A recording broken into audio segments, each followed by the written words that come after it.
Hi everybody, so this video is still for complete beginners and is to show you how to set up your class notebook once you have added your team members. So just to make sure that you are all ready to go, if you click on those three dots over here, go on Manage Teams, you should see your name showing over here among the owners of the group.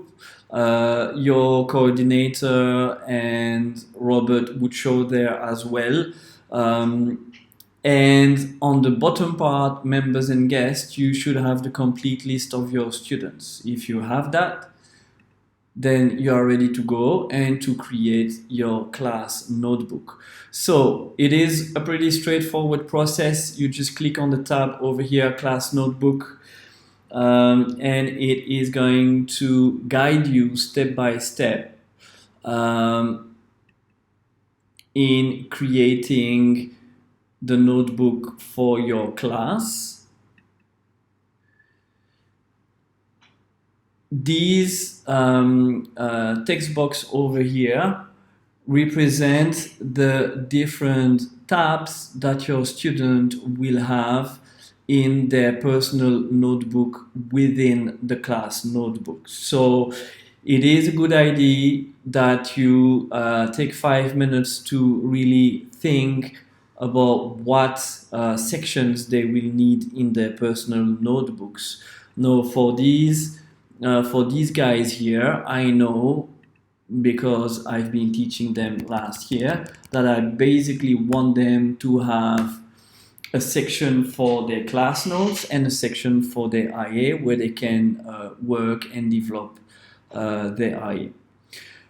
And that's basically all you need to do. If you want to add extra sections, you can do that over here. If you want to get rid of one, you just click on the cross over here. And there you go. This is all you need to do. And to show a little bit of patience,